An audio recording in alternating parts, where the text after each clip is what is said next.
इकदामात नहीं उठाए, roller coaster है इसमें ना उस तरह की रेड लाइन क्रॉस की जो पलवशा साहिबा भी पहले आज जो नून लीग पावर में, ये कल जेल में भी हो सकती है, इसलिए ये तारीख का जो रोलर कोस्टर चल रहा है।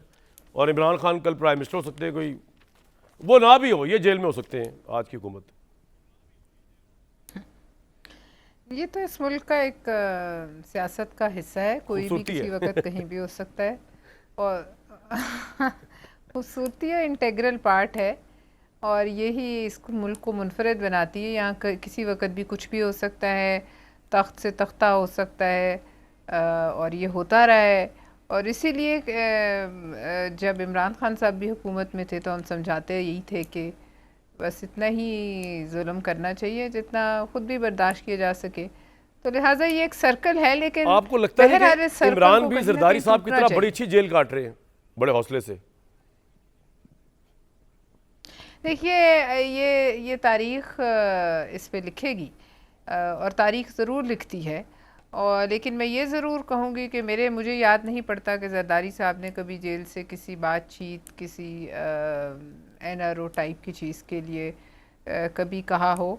और जो आज आप उनको देखते हैं कि वो वक्त से पहले जो हैं वो फ्रेल हो गए हैं, उनकी सेहत के मसाइल जो मुझे मिले जेल में उनको हुए, उन्होंने अपनी जिंदगी प्राइस पे की और वो प्राइस पे की। बड़ी इंटरेस्टिंग नहीं, मुझे मिले अभी फील्ड मार्शल साहब की तकरीब में आए हुए थे। उन्होंने एक कीमत अदा की, मोहतरमा बेनज़ीर भुट्टो के शोहर होने की कीमत अदा की, इस मुल्क में एक सियासी लीडर का शोहर होने की कीमत अदा की। और वो कीमत जो उन्होंने और मोहतरमा ने अदा की, सालों साल एक दूसरे से अलग रहकर, जेल में रहकर, और ये जो नून लीग ने ज्यादतियां की आपके साथ, वो आपने सारी भुला दी है। जो इन्होंने आपको जेल में डाला, जबान कटी, इनके देखिए भुलाता कोई कुछ भी नहीं है। कामरान साहब, भुलाता कोई कुछ भी नहीं है। अपने साथ जाती हुई भी ज्यादतियां भी कोई नहीं भुलाता। ये तो एक बड़ी तारीख का हिस्सा है। मैं आपको एक चीज दिखाऊं, परवेज़ साहब, उसमें आप सुरखरू हो रही हैं भले की खातिर अपने जाती मैं आपको एक चीज दिखाऊं, पीछे रखना पड़ता है। उसमें आप सुरखरू हो रही हैं भले की खातिर, आप सुरखरू हो रही हैं। आपको मैं एक चीज दिखाने लगा हूं। और बिलाल साहब, जिस तरह मैंने अहमद अवैस साहब को ऐसा सवाल किया जिसका जवाब उनके पास नहीं आया, मेरे हिसाब से वो झूठ वाला, मुझे 100% यकीन है जो मैं चीज़ दिखा रहा हूं उसमें पलवशा खान सुरखरू हो रही हैं। आपके पास जवाब नहीं होगा। दिखाएं शहबाज शरीफ साहब का क्लिप, बार बार दिखाया करें, इनको दिखाएं।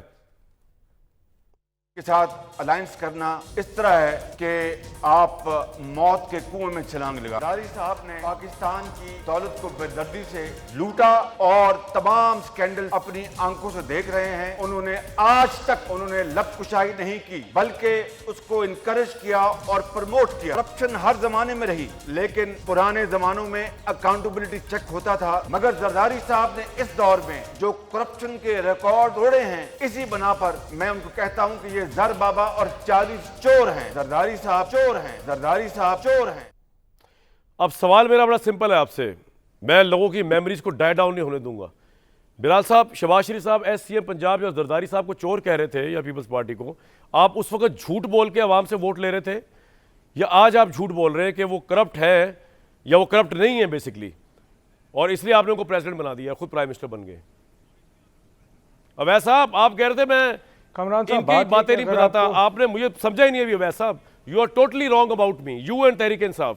नहीं बिल्कुल समझा मैं किसी का बंदा नहीं हूं जनाब, मैं अल्लाह का बंदा हूं। बिल्कुल अपनी फौज के साथ जरूर खड़ा हूं। उसमें अगर पलवशा साहिबा खिलाफ बोलेंगे खुदा न खास्ता, हम उनको जवाब देंगे। इमरान साहब बोलेंगे, उनको जवाब देंगे। हम कहेंगे कि सियासतदान लड़े आपस में, फौज से ना लड़े आप। यही अक्लमंदों वाली सरसैयद पॉलिसी है। चाहिए भी जी बिलाल साहब प्लीज।